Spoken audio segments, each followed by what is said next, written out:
नमस्कार दोस्तों, आप सभी का स्वागत है आपके अपने YouTube channel P K study goes पे। तो आज की इस वीडियो में मैं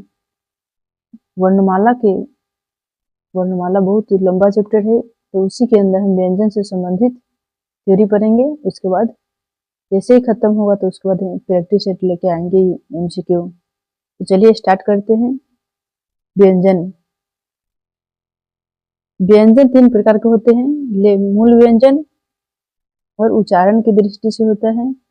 मूल व्यंजन 33 होता है, उच्चारण की दृष्टि से 35 होता है, जो कि 33 मूल व्यंजन हो गया और 2 हो गया द्विगुण, जिसे और ढ कहते हैं। तो द्विगुण व्यंजन है। और लेखन की दृष्टि से 39 व्यंजन है, 35 व्यंजन है और संयुक्ताक्षर जो कि 4 है।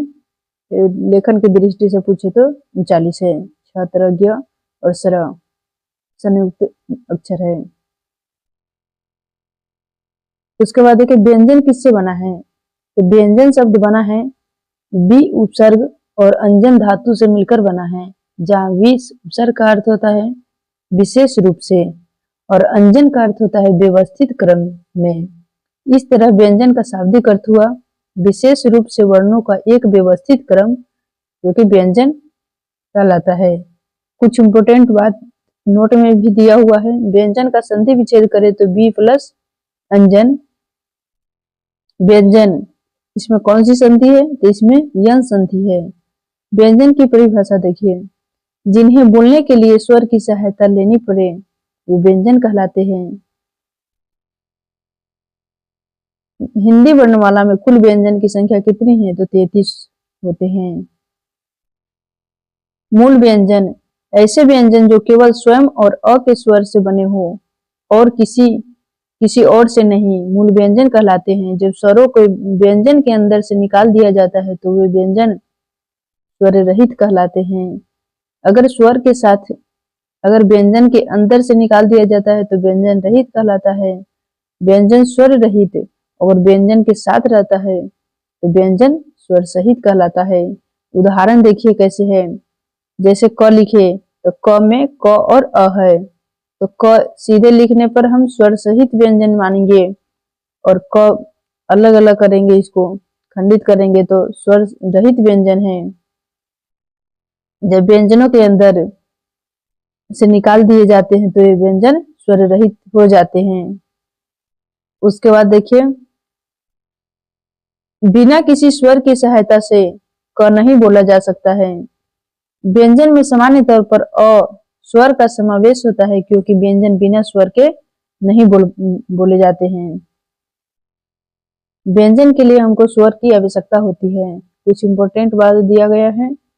अ सभी व्यंजन के साथ मिलकर अपना अस्तित्व खो देता है, इसीलिए अ को शहीद स्वर भी कहा जाता है। जैसे क में क्या है? तो अ है। क बोलने पर हम यहाँ अ का भी उच्चारण करते हैं। यहाँ अ क के साथ जुड़कर अपना अस्तित्व खो दिया है। व्यंजनों के 8 पंक्तियों में लिखा जाता है। क से लेकर म तक सभी क्या है? तो स्पर्शी व्यंजन होते हैं। व्यंजन के प्रकार व्यंजन के 3 प्रकार से वर्गीकृत किया गया है।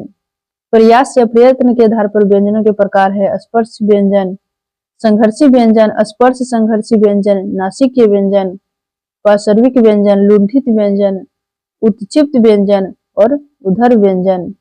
उसके बाद नाद की दृष्टि से व्यंजन के प्रकार है सघोष या घोष व्यंजन और अघोष व्यंजन। ये सभी स्वर क्या है? सघोष होते हैं। मुख से प्राण के निकलने के आधार पर व्यंजन 2 प्रकार के होते हैं, अल्प प्राण और महाप्राण, जो कि ये काफी ज्यादा इंपोर्टेंट है। हर एग्जाम में पूछा जाता है अल्प प्राण और महाप्राण के बारे में। प्रयास या प्रयत्न के आधार पर व्यंजनों के प्रकार देखिए कैसे हैं।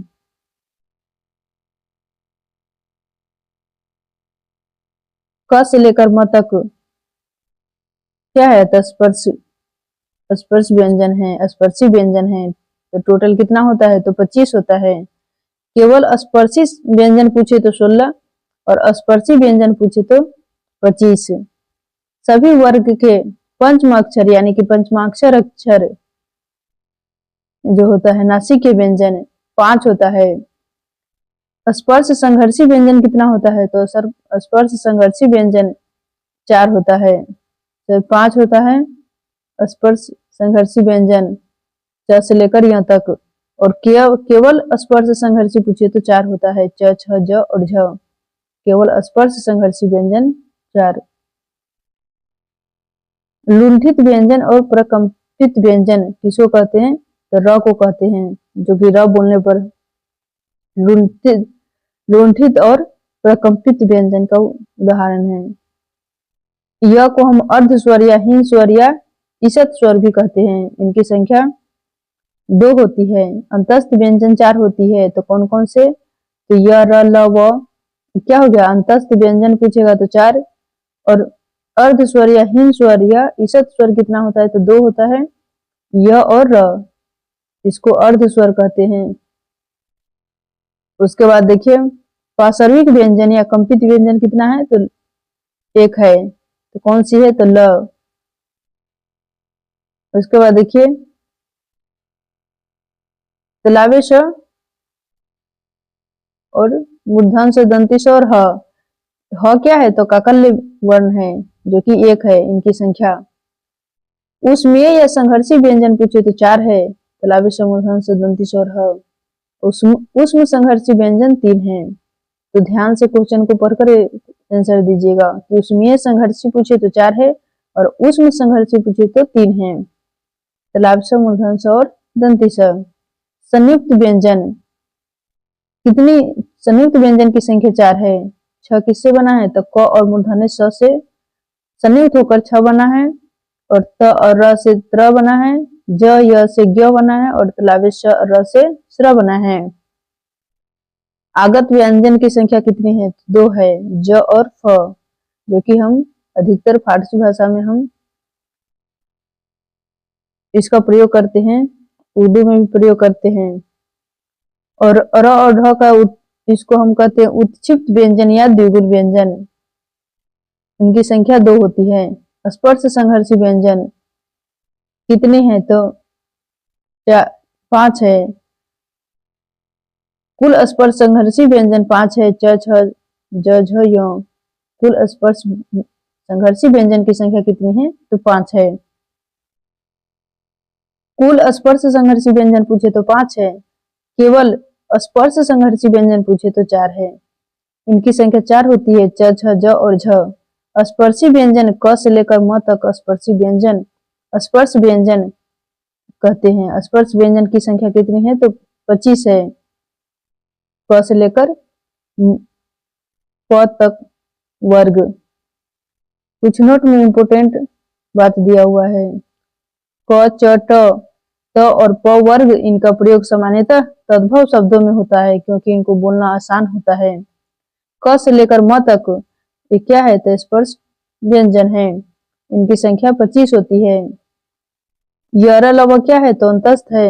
और तलावे स, मूर्धन स, दंती स, ह क्या है? तो ये है उष्म व्यंजन। और छत्रज्ञ सरा ये क्या है? तो ये है संयुक्त व्यंजन। उसके बाद इनका प्रयोग सामान्यतः तत्सम शब्दों में होता है, क्योंकि इनको बोलने में कठिनाई होती है। यर लव अंतस्थ व्यंजन है, जिनकी संख्या 4 होती है। और तलावे से, मूर्धन से, दंती स, ह इनकी उष्मीय व्यंजन या उष्म व्यंजन या संघर्षी व्यंजन इसको कहते हैं, जिनकी संख्या 4 होती है। एग्जाम में ऐसे ही पूछ सकता है कि उष्मीय व्यंजन की संख्या कितनी है? तो 4 है। कौन कौन सी है? तलावे से, मूर्धन से, दंती स और ह।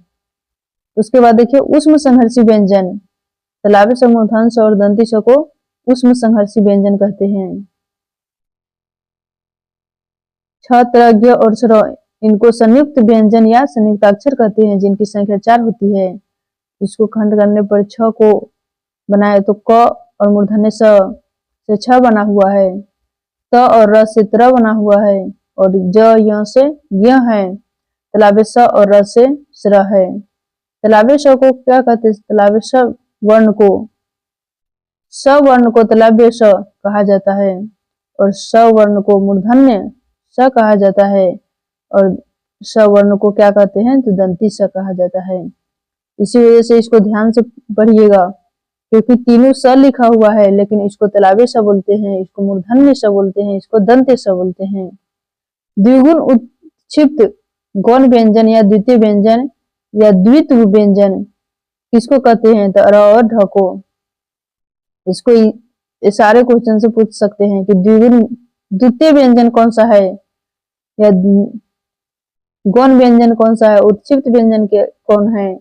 तो ये है र और ढ। इनकी संख्या 2 होती है। व और य अर्ध स्वर या हीन स्वर या ईसत स्वर है। र को हम लोग लुंठित व्यंजन, प्रकंपित व्यंजन और कंपनजात व्यंजन कहते हैं, जो कि र को बोलने पर जीभ ऊपर नीचे उठता है। लुंठित प्रकंपित कंपन की आवाज आती है, इसी वजह से इसको कंपनजात व्यंजन भी कहते हैं। ल को पसर्विक व्यंजन या कंपित व्यंजन कहते हैं। और अह बोले तो ह का होता है उच्चारण, तो एक का कल्य वर्ण हो गया। उसके बाद देखिए स्पर्श व्यंजन या वर्गीय व्यंजन या स्पर्शी व्यंजन या उदित व्यंजन का। स्पर्श व्यंजन क्यों कहा जाता है?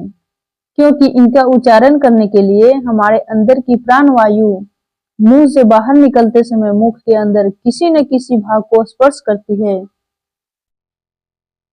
अर्थात जीवा मुख के आंतरिक भाग को कहीं न कहीं से स्पर्श करती है। इसी कारण हम क से लेकर म तक के सभी व्यंजनों को स्पर्श व्यंजन कहते हैं। वे व्यंजन जो अपने आप आए तो उदित व्यंजन कहलाते हैं। स्पर्श व्यंजन को स्पर्श व्यंजन या स्पर्शी व्यंजन या वर्गीय व्यंजन भी कहा जाता है और इनकी कुल संख्या 25 होती है। 5 वर्ग हो गया, क, च, ट, त और प वर्ग में लिखे जाने के कारण इन्हें वर्गीय व्यंजन भी कहते हैं। केवल स्पर्श व्यंजनों की संख्या पूछे तो 25 है। 5 वर्ण हो गया, 5 वर्ग नासिक व्यंजन और 4 स्पर्श संघर्षी व्यंजन की संख्या। नासिक व्यंजन 4, केवल स्पर्श व्यंजनों की संख्या तो 25, 5 नासिक व्यंजन और 4 स्पर्श संघर्षी व्यंजन है। 4 नासिक व्यंजन और स्पर्श संघर्षी व्यंजन की संख्या 16 है। जहां स्पर्श के साथ संघर्ष हो उसे स्पर्श संघर्षी व्यंजन कहते हैं। स्पर्श संघर्षी व्यंजनों की संख्या कितनी है? तो 5 होती है, जो च, छ, ज, झ और य है। केवल स्पर्श संघर्षी व्यंजन च वर्ग के च, छ, ज तथा झ होते हैं। इसमें य नहीं होता है क्योंकि य के में स्पर्श संघर्षी के साथ नासिक के व्यंजन का भी गुण आता है, इसी वजह से इसमें यह नहीं होता है। उसके बाद देखिए नासिक के व्यंजन या पंचमाक्षर की संख्या कितनी होती है? तो 5 होती है, जो क्रमशः हर वर्ग का पंचमाक्षर को पंचमाक्षर कहते हैं या नासिक के व्यंजन कहते हैं। जैसे क वर्ग का हो गया अंग, च वर्ग का य हो गया, ट वर्ग का न हो गया और त वर्ग का न हो गया तथा प वर्ग का म है। ये क्या है? तो नासिक के व्यंजन या पंचमाक्षर इसको कहते हैं। प्रत्येक वर्ग का पंचमाक्षर जिनको बोलने में वायु मुख से न निकलकर नाक से निकलती है उसको नासिक के व्यंजन कहलाते हैं। अंतस्थ व्यंजन किसको कहते हैं? अंतस्थ व्यंजन 2 शब्दों अंतः एवं थ से मिलकर बना है, जहां अंतः का अर्थ होता है अंदर और थ या अस्त का अर्थ होता है स्थान होता है, इसी को अंतस्थ व्यंजन कहते हैं। ये हो गया य, र, ल, व क्या है? तो अंतस्थ व्यंजनों की संख्या है। य को अर्ध स्वर या हीन स्वर या ईसत स्वर भी कहते हैं, इनकी संख्या 2 होती है। अंतस्थ व्यंजन पूछे तो इनकी संख्या 4 होती है। य, र, ल, व टोटल क्या है? तो अंतस्थ व्यंजन है। उसके बाद पसर्विक व्यंजन पूछे या कंपित व्यंजन तो इनकी संख्या 1 होती है, जो कि ल है। और लुंठित व्यंजन पूछे प्रकंपित तो ये इनकी संख्या 1 होती है, जो कि र है।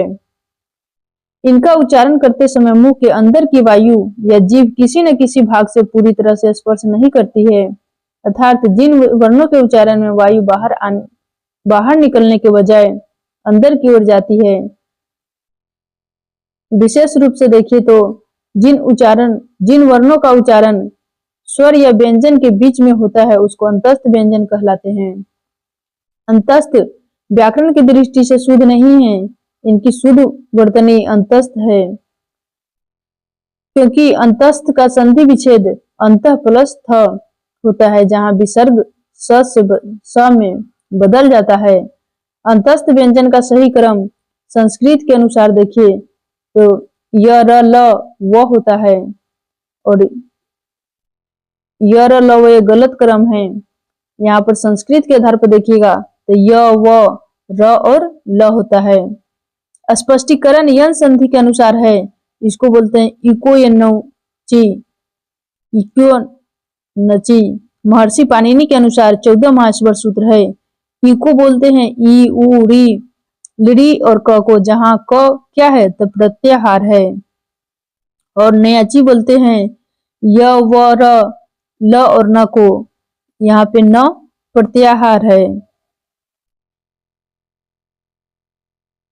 ई में कौन सा प्रत्याहार है तो यह है। उ में कौन सा है तो उ में वह है, और री में अर। ल में कौन सा है तो ये अल है।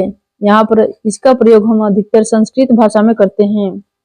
इस तरह से अंतस्थ व्यंजनों की सही क्रम हो गया य व और र और ल होगा, ये सही क्रम है। और जो य र ल व क्रम में पढ़ते हैं वो गलत क्रम होता है। हम हिंदी वर्णमाला में जो य र ल व क्रम पढ़ते हैं वो क्या है तो गलत क्रम है, वही सही क्रम नहीं होता है, बल्कि सही क्रम में पढ़े तो य व र ल अंतस्थ व्यंजन का सही क्रम होता है।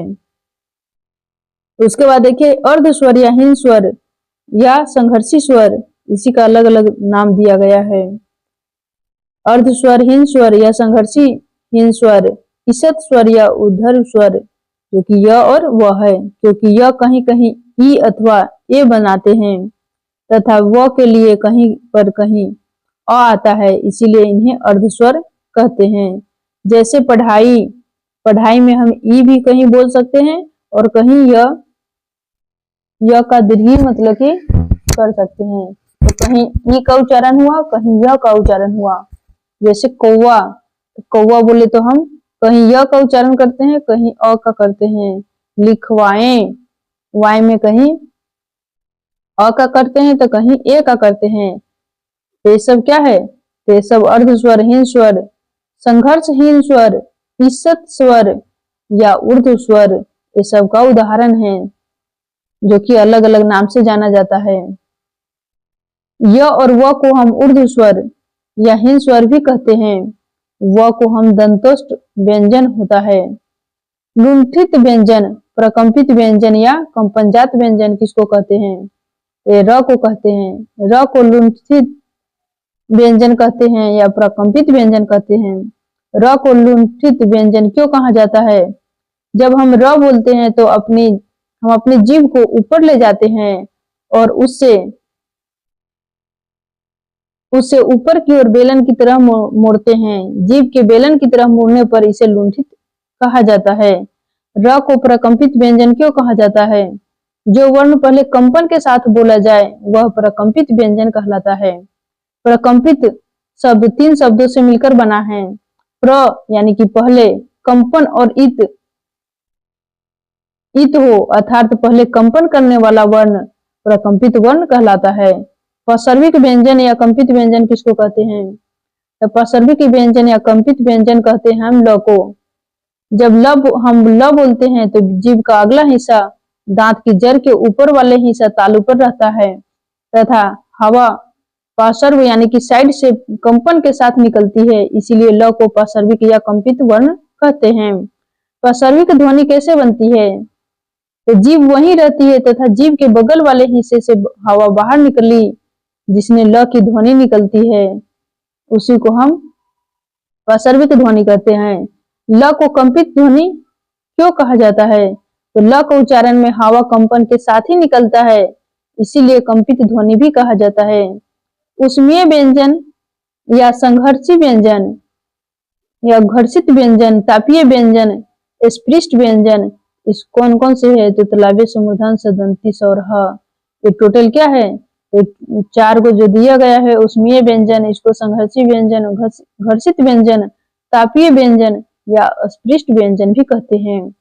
उष्मीय व्यंजन किसे कहते हैं, इसको उष्मीय व्यंजन क्यों कहा जाता है, तो उष्मीय व्यंजन इसलिए कहा जाता है क्योंकि हम इन चारों तालव्य समूर्धांश और दंती से ह का उच्चारण करते हैं तो हमारे अंदर से निकलने वाली जो हवा, जो वायु मुंह के किसी न किसी भाग से स्पर्श करने के साथ साथ इतनी अत्यधिक संघर्ष करती है, घर्षण करती है कि उसके अंदर में एक उष्मा उत्पन्न होती है, जिसके कारण इन्हें उष्मा या उष्मीय गर्म, उष्म कहते हैं गर्मी को, उष्मा या उष्मीय कहते हैं गर्मी या ताप को, तो इसको उष्मा या उष्मीय व्यंजन कहा जाता है। उष्मीय व्यंजनों को संघर्षी व्यंजन या तापीय और घर्षित व्यंजन भी कहते हैं। इनकी संख्या 4 होती है। स तालव्य समूर्धांश से दंती स और ह उष्मीय या संघर्षी व्यंजन है, इनकी संख्या 4 होती है। तालव्य समूर्धांश और दंती स उष्म संघर्षी व्यंजन है, इनकी संख्या 3 होती है। संयुक्त व्यंजन या संयुक्ताक्षर, संयुक्त प्लस अक्षर को संयुक्ताक्षर।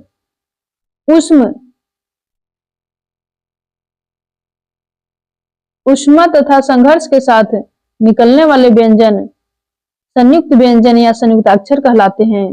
जैसे छ, त्र, ज्ञ और स्र, इनकी संख्या कितनी होती है, तो 4 होती है। इन्हें संयुक्त व्यंजन इसलिए कहा जाता है क्योंकि ये एक से ज्यादा व्यंजनों के सहयोग से बने होते हैं। जैसे छ को देखिए खंडित करने पर इसमें क क्या है, तो स्वर रहित है क, और मूर्धन्य स, ये स्वर सहित है। उसके बाद छ को देखिए जो कि 1.5 अक्षरों का मिश्रण है, अर्थात 6 1.5 अक्षरों से मिलकर बना है।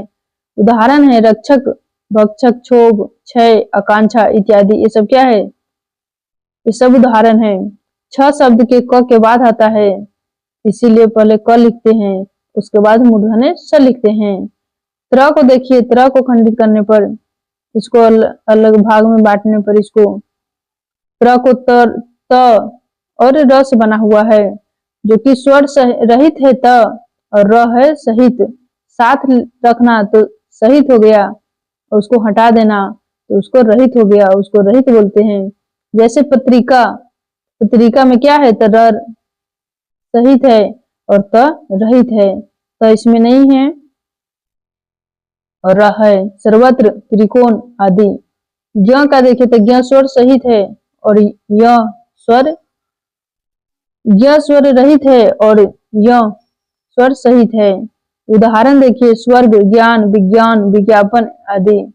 उसके बाद स्र है, तालव्य स और र से बना हुआ है, तो स्वर रहित तालव्य स है और स्वर सहित र है। उदाहरण देखिए श्रीमती, श्रम, परिश्रम, श्रवण, ये सब क्या है, ये सब स्र का संबंधित उदाहरण है।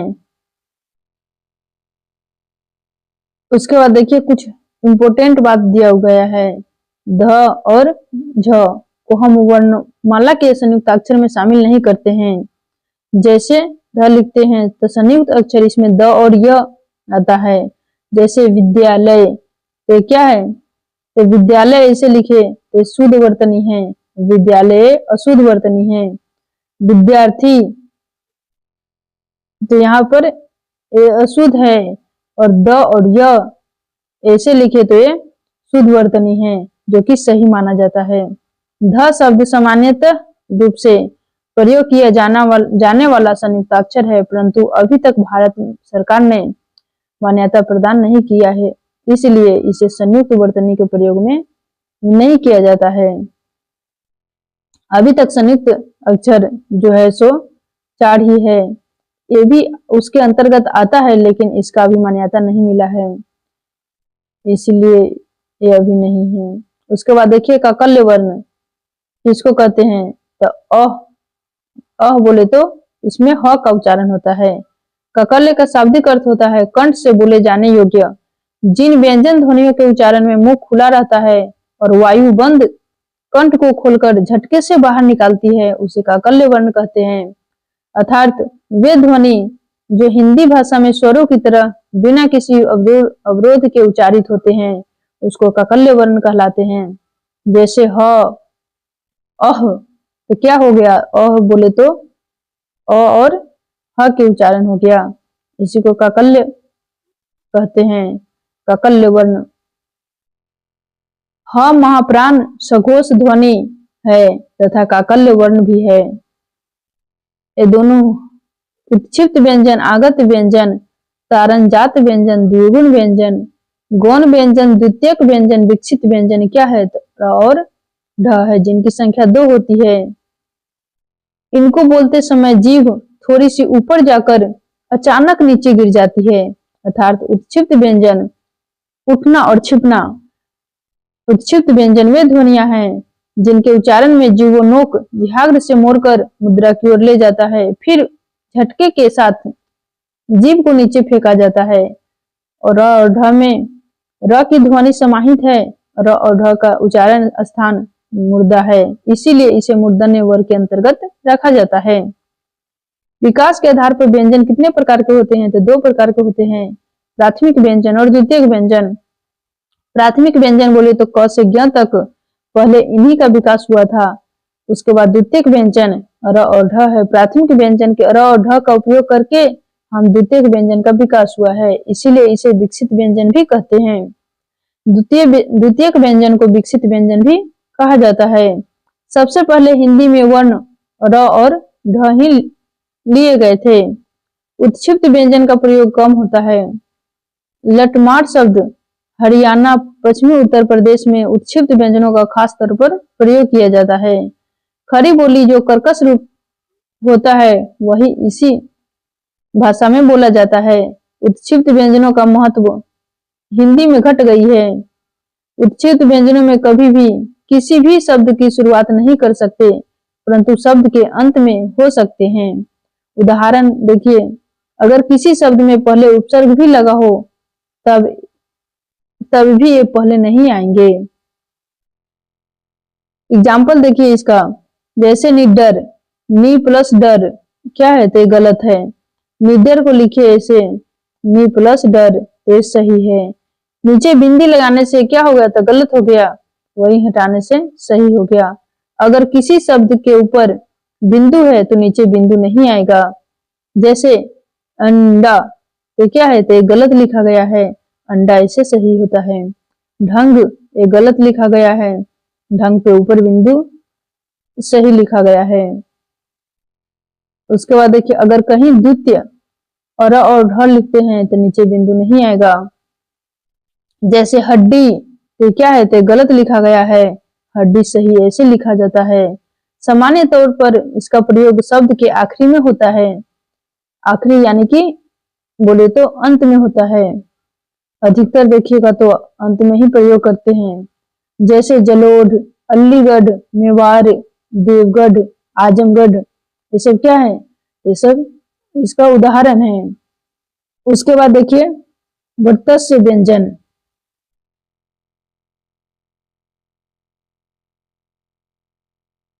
वर्तस्य व्यंजन ऊपर के दांत के भीतरी मसूड़े को वर्तस्य कहते हैं। यहाँ से उच्चारित व्यंजन वर्तस्य व्यंजन कहलाते हैं। हिंदी भाषा के अंतर्गत मूर्धन्य र, ल, न, ज वर्तस्य व्यंजन कहलाते हैं।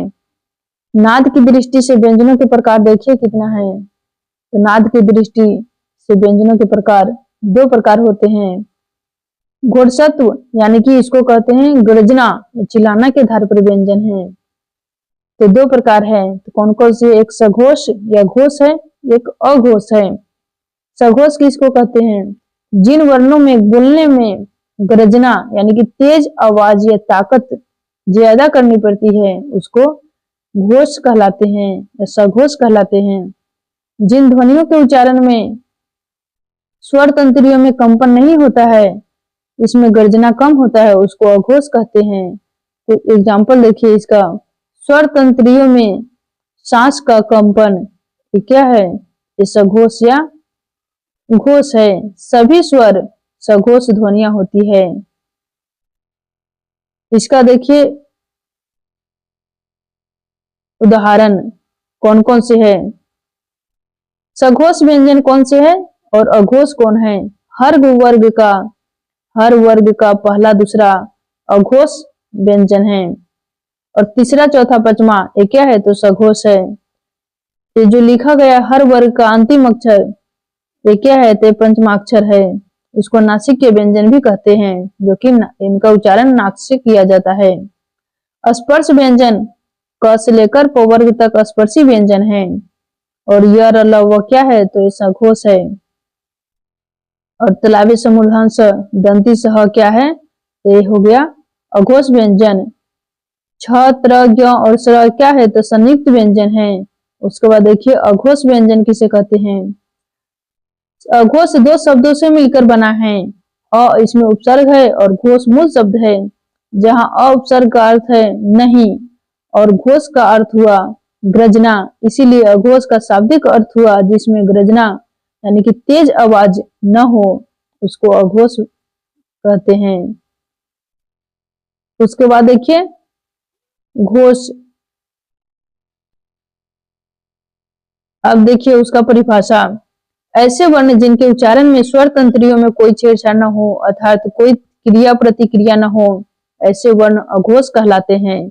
दूसरे शब्दों में बोले तो ऐसे अक्षर जिनका उच्चारण करते समय हमारे पास जो स्वतंत्र यानी कि जहां से आवाज आती है, यदि उसमें कंपन नहीं हो यानी कि हिलाव डुलाव या क्रिया प्रतिक्रिया नहीं हो, उसको अघोष कहते हैं। ऐसे वर्ण को हम अघोष वर्ण कहते हैं। जैसे प्रत्येक वर्ग का पहला दूसरा वर्ण तथा तालव्य स मूर्धन्य स दंती स अघोष वर्णों की संख्या कितनी है? तो 13 है।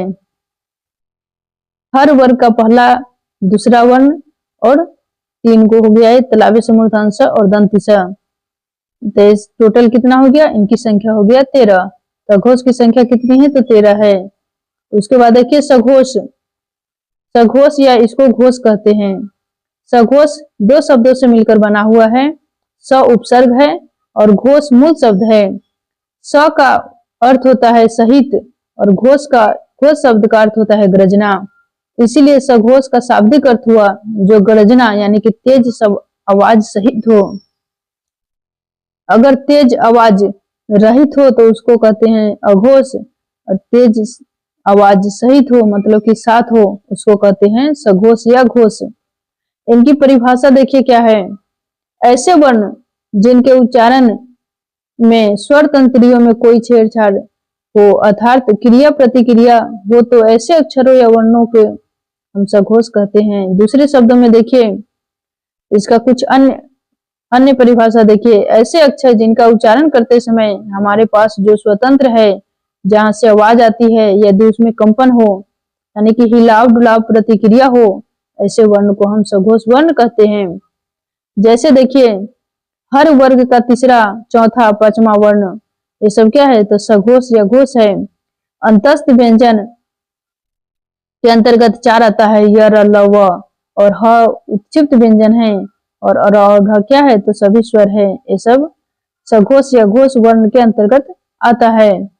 सघोष वर्णों की संख्या देखिए क्या कितना है? टोटल स्वर सहित बोले तो 33 है और सघोष वर्णों की संख्या तो स्वर रहित बोले तो 22 है, जो कि स्वरों की संख्या कितनी है? तो 11 है। तो स्वर सहित यानी कि साथ बोले तो 33 और रहित मतलब स्वर के बिना, इसमें स्वर को अलगाव करके ये हो जाएगा इनकी संख्या 22। मुख से प्राण वायु के निकलने के आधार पर व्यंजन कितना है? तो व्यंजन 2 प्रकार के होता है, अल्प प्राण और महाप्राण। जो कि देखिए अल्प प्राण किसको कहते हैं और महाप्राण किसको कहते हैं? हर वर्ग का दूसरा चौथा हो गया महाप्राण और हर वर्ग का पहला तीसरा और पांचवा ये हो गया अल्प प्राण। सभी वर्ग के पंचम अक्षर को पंचमाक्षर कहते हैं। इसको नासिक्य व्यंजन भी कहा जाता है। स्पर्शी व्यंजन की संख्या 25 होती है और जो कि द्विगुण अंक क्या है? तो अनुसार है। य र ल व क्या है? तो अल्प प्राण है। अंग द्विगुण है और अंग क्या है तो अनुस्वार है, अल्प प्राण के अंतर्गत आता है। तलावी से मूर्धन से दंती स ह क्या है तो महाप्राण है और इसके साथ साथ र द्विगुण है और अ क्या है तो विसर्ग है। ये सब इसका उदाहरण है। संयुक्त व्यंजन भी इसी का उदाहरण है। अब देखिए अल्प प्राण और महाप्राण में अंतर।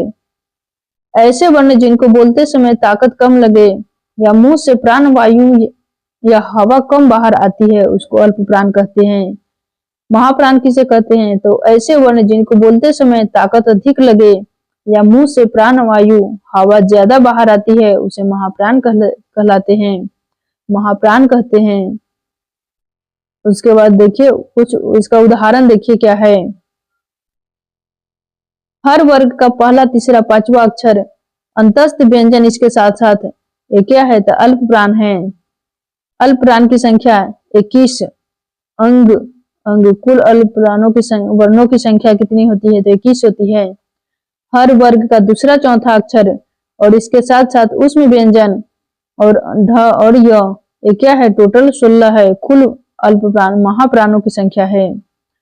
कुल महाप्राण की संख्या पूछे तो 16 हो गया और अल्प प्राण की संख्या पूछे तो 21 है। संयुक्त व्यंजन किसको कहते हैं तो संयुक्त ध्वनियां 3 प्रकार के होते हैं। संयुक्ताक्षर ध्वनियां, संपृक्त ध्वनियां और द्वितीयक या युग्मक ध्वनियां। देखिए एग्जाम्पल इसका देखिए। संयुक्ताक्षर ध्वनियां जैसे कि ग्लानि, प्रेम। ग्लानि का वर्ण विच्छेद करे तो ग और ल, इसका करे तो ग ल प्लस अ न और ई। ग और ल एक ही स्वर में आ की सहायता से बोले जा रहे हैं इसीलिए दोनों मिलकर संयुक्ताक्षर ध्वनियां बनाएंगे।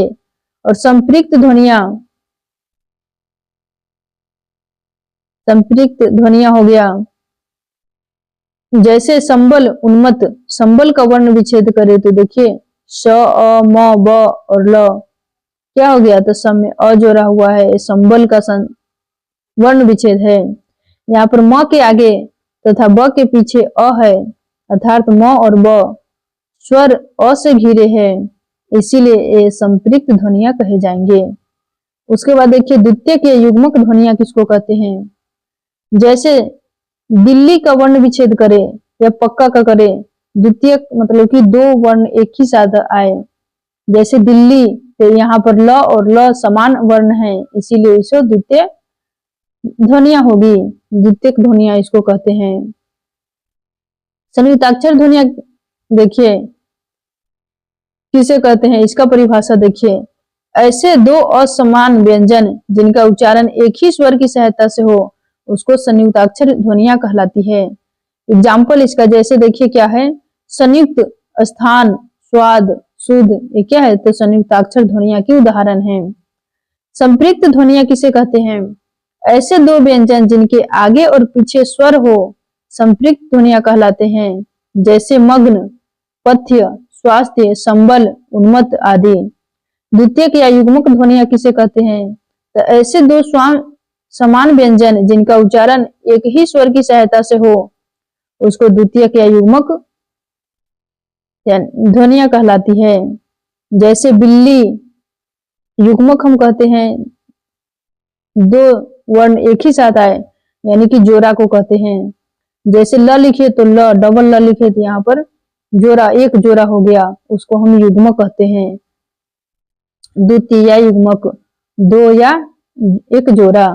जैसे बिल्ली, बिल्ली लिखने पर यहाँ ल, यहाँ पर ल आया तो 2 बार आया। जैसे पक्का, बिल्ली, हड्डी, कच्चा, पत्ता ये सब क्या है तो द्वितीय या युग्मक ध्वनियां हैं। आज के लिए इतना ही। Thanks for watching us. मिलेंगे नेक्स्ट वीडियो में। मेरे चैनल पर नए हो तो चैनल को सब्सक्राइब कर और बेल आइकन प्रेस कीजिए। और हिंदी साहित्य और व्याकरण से संबंधित क्वेश्चन कीज करने के लिए और थ्योरी पढ़ने के लिए चैनल को सब्सक्राइब कर लीजिए। और कुछ महत्वपूर्ण यहाँ से कॉम्पिटिटिव एग्जाम के लिए कुछ ट्रिक भी बताएंगे। चलिए मिलते हैं नेक्स्ट वीडियो में। जय हिंद, जय भारत।